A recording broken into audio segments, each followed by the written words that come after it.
দেশে বেকার সংখ্যা বেড়েছে দ্বিগুণ। এখনো বেকার লেখাপড়া করে যে গাড়ি ঘোড়া চড়ে সে দেশে ছোটবেলার সংখ্যা দাঁড়িয়েছে 26,40,000। পরিসংখ্যান ব্যুরো বলছে দেশে 26 লাখ উচ্চশিক্ষিত বেকার সহ মোট কর্মহীনের সংখ্যা 76 লাখের বেশি। বর্তমানে বাংলাদেশে যারা পড়াশোনা করেন তাদের মধ্যেই বেকারত্বের হার সবচেয়ে বেশি। আমরা এই মুহূর্তে যে চিত্রটি দেখলাম এটি কেবল কিছু বিচ্ছিন্ন ঘটনা বা হেডলাইনে নয়, এটি হলো সেই কঠিন বাস্তবতা যার মুখোমুখি আমাদের দেশের লাখ লাখ তরুণ প্রতিদিনই দাঁড়াচ্ছে। অসংখ্য রাজ্যের স্বপ্ন, সর্বোচ্চ ডিগ্রি আর বুক ভরার প্রত্যাশা, এগুলোর কি শেষ পরিণতি কেবল একটি তীব্র অনিশ্চয়তা? দেশের অর্থনৈতিক শিরায় বয়ে চলে এক নীরব ঘাতক আজ আমাদের সামনে এসে দাঁড়িয়ে, আর তার নাম বেকারত্ব। স্বাগতম অজানের প্রান্তে। আমরা আজ এমন একটি সমস্যা নিয়ে কথা বলবো যা শুধু আমাদের অর্থনীতি নয়, আমাদের সমাজ, রাজনীতি এবং জাতীয় ভবিষ্যৎকে কঙ্কালসার করে তুলেছে। আমরা এমন এক অজানার প্রান্ত উন্মোচন করতে চলেছি যেখানে তথ্য ও পরিসংখ্যান আড়ালে চাপা পড়ে আছে কোটি কোটি তরুণের স্বপ্নভঙ্গ আর হতাশাময় জীবন। আজকের আলোচনার মূল বিষয় বাংলাদেশের বেকার সমস্যা, যা আসলে আমাদের চোখে দেখা পরিসংখ্যান থেকেও অনেক অনেক বেশি ভয়াবহ। আজকের এই ভিডিওতে আমরা দেখব এই সমস্যার আসল গভীরতা কোথায়, বেকারত্বের ধরনগুলো কি কি, কেন এত চেষ্টা করেও তরুণরা কাজ পাচ্ছে না, আর সব থেকে বেশি গুরুত্বপূর্ণ এই সমস্যার দীর্ঘমেয়াদী এবং কার্যকরী সমাধান কি হতে পারে। আজকের ভিডিওটা হতে চলেছে এক বিশদ বিশ্লেষণ যা আপনাকে পুরো বিষয়টা গভীরভাবে বুঝতে সাহায্য করবে। চলুন শুরু করা যাক।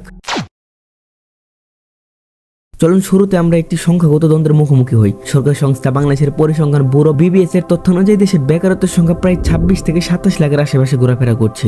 কিন্তু আন্তর্জাতিক শ্রম সংস্থা ILO এবং বিশ্বব্যাংকের মতো সংস্থাগুলো এই সংখ্যাকে পুরোপুরি স্বীকার করে না। বিশ্বব্যাংকের মতো বাংলাদেশে বেকারের সংখ্যা প্রায় 1 কোটি ছুঁই। এই সংখ্যাগত পার্থক্য কেন? কারণ সরকারি সংখ্যা অনুযায়ী একজন মানুষ যদি 7 দিনের মধ্যে মাত্র 1 ঘন্টা মজুরি বিনিময়ে কাজ করে তবে তিনি বেকার নন। এই সংখ্যাটি বেকারত্বের প্রকৃত ভয়াবহ চিত্রকে ঢেকে রাখছে। আমাদের কাছে বেকারত্বের আসল সংখ্যা হলো একজন তরুণ যখন তার মেধা ও দক্ষতা দিয়ে একটি সম্মানজনক জীবন ধারণের মতো কাজ খুঁজে পান না, তখনই তিনি বেকার। এই সঙ্গে আমরা দেখব দেশের বিশাল সংখ্যক কর্মক্ষম জনগোষ্ঠী এক ভয়াবহ অনিশ্চয়তার মধ্যে দিন কাটাচ্ছে। শুধু বেকারত্বের সংখ্যাই জানলে হবে না, জানতে হবে এর ধরনগুলো। বাংলাদেশের বেকারত্ব কয়েকটি নির্দিষ্ট ফর্মে বিরাজমান। চলুন জেনে আসি বাংলাদেশের বেকারের কয়েকটি প্রকারভেদ। প্রথমত আসে শিক্ষিত বেকার। এটি আমাদের সবচেয়ে বড় যন্ত্রণা। বিশ্ববিদ্যালয় থেকে সর্বোচ্চ ডিগ্রি নিয়েও যখন তরুণরা কাজ পাচ্ছে না, তখন সমাজে বাড়ে হতাশা। BBS এর তথ্য অনুযায়ী মোট বেকারের মধ্যে 47% শিক্ষিত। এরপর সে ছদ্মবেশী বেকারত্ব। এটি মূলত কৃষি নির্ভর, যা গ্রামীণ অর্থনীতিতে দেখা যায়, যেখানে একজনের কাজ 5 জন মিলে করছে। এই অতিরিক্ত 4 জন যদি অন্যত্র কাজে যোগ দেন তবুও উৎপাদনে কোনো হেরফের হবে না। তারা দৃশ্যত কাজ করছে কিন্তু অর্থনৈতিকভাবে তারাও বেকার। মৌসুমী বেকারত্ব। এটিও কৃষি বা কিছু শিল্প খাতে দেখা যায়, যেমন ফসল বোনা বা কাটার মধ্যবর্তী সময় যে চিনি কলের আখ মারার মৌসুম শেষে শ্রমিকরা সাময়িক সময়ের জন্য কর্মহীন হয়ে পড়েন। কাঠামোগত বেকারত্ব। এটি সবচেয়ে বিপজ্জনক। শ্রমবাজারের চাহিদা একরকম আর আমাদের শিক্ষা ব্যবস্থা যে দক্ষতা সরবরাহ করছে তা সম্পূর্ণ অন্যরকম। এই অসামঞ্জস্যতার ফলে সৃষ্টি হয় কাঠামোগত বেকারত্ব। বেকারত্ব বৃদ্ধির প্রধান ও গভীর কারণসমূহ। প্রথম এবং প্রধান কারণ, আমাদের দেশের শিক্ষা ব্যবস্থা কর্মমুখী নয়। আমাদের বিশ্ববিদ্যালয় এখনো বড় অংশে তাত্ত্বিক শিক্ষা দেয়। হাতে কলমে শেখা প্র্যাকটিক্যাল স্কিল বা ইন্ডাস্ট্রি লিঙ্কেজ প্রায় নেই বললেই চলে। ফলস্বরূপ শিক্ষার্থীরা শুধু একটি সার্টিফিকেট অর্জন করে, কিন্তু আধুনিক শিল্প প্রযুক্তি নির্ভর কর্মক্ষেত্রে কাজের উপযোগী দক্ষতা তাদের থাকে না। দেশের সর্বোচ্চ বিদ্যাপীঠ থেকে পাশ করেও তারা প্রযুক্তিগত দক্ষতার অভাবে বেকার থেকে যাচ্ছেন। দ্বিতীয়ত হলো নতুন কর্মসংস্থান সৃষ্টির ধীরগতি। প্রতি বছর প্রায় 20 থেকে 25 লক্ষ নতুন কর্মপ্রার্থী শ্রমবাজারে প্রবেশ করছে, কিন্তু কর্মসংস্থান সৃষ্টির হার মাত্র 3.32%। উচ্চ মূল্যস্ফীতি, ডলার সংকট, গ্যাস বিদ্যুতের মূল্য বৃদ্ধি এবং আমলাতান্ত্রিক জটিলতার কারণে বেসরকারি বিনিয়োগ স্থবির। বিনিয়োগ না বাড়লে নতুন শিল্প কারখানা হবে না, আর নতুন কর্মসংস্থান তৈরি হবে না। তৃতীয় কারণটি হলো আরো গভীর, মানসিকতা এবং সাংস্কৃতিক চাপ। আমাদের সমাজ ছোটবেলা থেকে মস্তিষ্কে ঢুকিয়ে দেয় ভালো চাকরি মানে সরকারি চাকরি। এই মানসিকতা তরুণদের আত্মকর্মসংস্থান যা ছোট ব্যবসা করার সাহস দেয় না। শিক্ষিত তরুণরা কায়িক শ্রম বা কৃষি ভিত্তিক কাজকে ছোট মনে করে। এই প্রবণতা উচ্চ শিক্ষিত বেকারত্বের ভিড় আরো বাড়িয়ে দিচ্ছে। আন্তর্জাতিক শ্রমবাজারের সংকট। বিদেশে কাজের সুযোগ অর্থাৎ জনশক্তি রপ্তানি আমাদের দেশের বেকারত্ব কমাতে বড় ভূমিকা রাখে, কিন্তু বিদেশে যা 70%-এর বেশি শ্রমিক অদক্ষ, ফলে তারা কম বেতন পান এবং ঝুঁকিপূর্ণ কাজে নিযুক্ত হন। অন্যদিকে ফিলিপাইন, ভারত বা ভিয়েতনামের মতো দেশগুলো দক্ষ শ্রমিক পাঠিয়ে বেশি রেমিটেন্স অর্জন করছে। দক্ষ শ্রমিকের অভাবে আমরা আন্তর্জাতিক শ্রমবাজার হারাচ্ছি। বেকারত্বের নেতিবাচক প্রভাব ও অজানা কিছু সমাধান। বেকারত্ব শুধু একজন মানুষের ব্যক্তিগত সমস্যা না, এটি একটি দেশের সামগ্রিক অর্থনীতির উপর মারাত্মক প্রভাব ফেলে। বেকারত্বের নেতিবাচক প্রভাব: অর্থনৈতিক ক্ষতি। বিপুল সংখ্যক কর্মক্ষম মানুষ যদি কাজ না করে তবে দেশের জাতীয় উৎপাদন GDP কমে যায়। সমাজে বিপুল বিনিয়োগ তাদের শিক্ষা পেছনে করলেও সেই বিনিয়োগের কোনো প্রতিদানী অর্থনীতি পায় না। একেই বলে শিক্ষিত শ্রমশক্তির অপচয়। হতাশাগ্রস্ত তরুণরা সহজে নানা ধরনের অপরাধমূলক কর্মকাণ্ডে জড়িয়ে পড়ে। মাদকাসক্তি, চুরি, ছিনতাই এবং সামাজিক মূল্যবোধের অবক্ষয় বেড়ে যায়। এতে সমাজে অস্থিরতা, নিরাপত্তাহীনতা তৈরি হয়। রাজনৈতিক অস্থিরতা। বেকার যুবকদের ক্ষোভ ও হতাশা অনেক সময় রাজনৈতিক ব্যবহার করা হয়, যা দেশের স্থিতিশীলতাকে নষ্ট করে।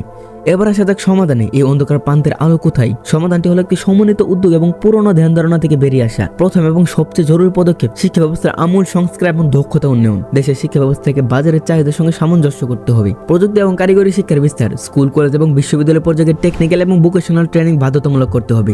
টেকনিক্যাল স্কুল এবং কলেজগুলোতে আধুনিক যন্ত্রপাতি, মানসম্মত প্রশিক্ষণ এবং ইন্ডাস্ট্রি লিঙ্কেজ নিশ্চিত করতে হবে। আধুনিক দক্ষতা অর্জন, data science, machine learning, artificial intelligence, blockchain এবং সাইবার সিকিউরিটির মতো ফিউচার স্কিলগুলো পাঠ্যক্রমে দ্রুত অন্তর্ভুক্ত করতে হবে। দ্বিতীয়ত হলো উদ্যোক্তা হওয়া। তরুণদের এখন চাকরি খোঁজা বাদ দিয়ে জব ক্রিয়েটর হতে হবে। সরকার, বাংলাদেশ ব্যাংক এবং অন্যান্য আর্থিক প্রতিষ্ঠানগুলোকে উদ্যোগী হতে হবে। তরুণ উদ্যোক্তাদের জন্য সহজ শর্তে জামানতবিহীন এবং কম সুদে ঋণ দেওয়ার ব্যবস্থা করতে হবে। বিশ্ববিদ্যালয়গুলোতে ইনকিউবেটর বা উদ্যোক্তা সৃষ্টি ও উন্নয়ন কেন্দ্র স্থাপন করতে হবে, যেখানে অভিজ্ঞ মেন্টররা তরুণদের ব্যবসায়িক ধারণাগুলোকে বাস্তবে রূপ দিতে সহায়তা করবেন। তৃতীয়ত হলো খুবই গুরুত্বপূর্ণ দিক, ফ্রিল্যান্সিং ও গিগ অর্থনীতিতে রাষ্ট্র পৃষ্ঠপোষকতা। বাংলাদেশ এখন ফ্রিল্যান্সিং এর বিশ্বের অন্যতম বড় বাজার। এই খাতকে আরো উৎসাহিত করতে ফ্রিল্যান্সারদের জন্য সামাজিক নিরাপত্তা, সহজ পেমেন্ট গেটওয়ে এবং কর ছাড়ের মতো সুযোগ সুবিধা দিতে হবে। বিশেষ করে নারীদের জন্য digital skill, freelancing, health care বা কুটির শিল্পের বিশেষ প্রশিক্ষণ ও আর্থিক সহায়তা বাড়াতে হবে, যাতে শ্রম শক্তিতে তাদের অংশগ্রহণ বাড়ে। দীর্ঘমেয়াদী সমাধানের জন্য প্রয়োজন বিনিয়োগের প্রতিবন্ধকতা দূরীকরণ এবং জনশক্তির রপ্তানি। আমলাতান্ত্রিক জটিলতা, গ্যাস, বিদ্যুৎ সংকট এবং অবকাঠামো দুর্বলতা দূর করে দেশি বিদেশি বিনিয়োগ আকর্ষণের জন্য দ্রুততম সময়ে বিনিয়োগ বান্ধব পরিবেশ তৈরি করতে হবে। উচ্চ বেতনে কাজ করার জন্য অদক্ষ শ্রমিক পাঠানো বন্ধ করতে হবে। ওয়ার্ল্ড স্কিল ইন্টারন্যাশনাল, WSI এর মতো আন্তর্জাতিক সংস্থার সঙ্গে যুক্ত হয়ে কর্মীদের আন্তর্জাতিক মানে দক্ষতা অর্জনের জন্য প্রশিক্ষণের ব্যবস্থা করতে হবে। আমরা যদি বেকারত্বের এই অজানা প্রান্ত থেকে বেরিয়ে আসতে চাই, তবে আমাদের সম্মিলিতভাবে কাজ করতে হবে। সরকার, শিক্ষা প্রতিষ্ঠান, বেসরকারি শিল্প এবং প্রতিটি তরুণ সবারই সমান দায়িত্ব রয়েছে। শিক্ষাবিদদের মধ্যে হতাশার এই চিত্রকে বদলাতে হলে আমাদের প্রথাগত শিক্ষা ব্যবস্থা, সনাতনী চিন্তা ভাবনা এবং নীতিগত কাঠামো সবকিছুতে পরিবর্তন আনতে হবে। শুধু জিডিপি বা মাথা পিছু আয় দিয়ে মধ্যমায়ের দেশ হওয়ার স্বপ্ন দেখলে হবে না। এই দেশের প্রতিটি নাগরিকের হাতে যখন কাজের সুযোগ আসবে, তখন প্রতিটি পরিবার সচ্ছল হবে। তখনই আমরা প্রকৃত অর্থে উন্নত হব। বেকারত্ব একটি চ্যালেঞ্জ, কিন্তু এটি কোনো অনিবার্য নিয়তি নয়। এই সমস্যার সমাধান কোনো একটি চাকরির বিজ্ঞপ্তিতে লুকিয়ে নেই। এটি লুকিয়ে আছে আপনার ভেতরে দক্ষতা, আপনার উদ্যম এবং আপনার মানসিক পরিবর্তনের মধ্যে। চাকরির পেছনে না দৌড়ে দক্ষতার পেছনে ছুটুন। নিজেকে এমন ভাবে তৈরি করুন যাতে আপনার দক্ষতা নিজে একটি কর্মসংস্থান তৈরি করে।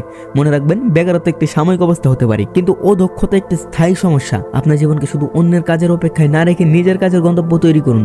আপনি কি মনে করেন বাংলাদেশের বেকার সমস্যার মূল কারণ কি, এবং এই সমস্যার সমাধানের জন্য আপনার কাছে সবথেকে ভালো সমাধান কোনটি? কমেন্টে আপনার মূল্যবান মতামতটি জানান এবং আপনার অভিজ্ঞতা শেয়ার করুন। আপনার একটি মন্তব্য হয়তো অন্য কারো জন্য অনুপ্রেরণা হতে পারে। এই আলোচনা যত বেশি ছড়াবে, সমাধান তত দ্রুত আসবে। ভালো লাগলে লাইক করুন, শেয়ার করুন এবং অজানার প্রান্তকে সাবস্ক্রাইব করে আমাদের পাশেই থাকুন। আবার দেখা হবে নতুন কোনো অজানার প্রান্তে। ততক্ষণ ভালো থাকবেন। আল্লাহ হাফেজ।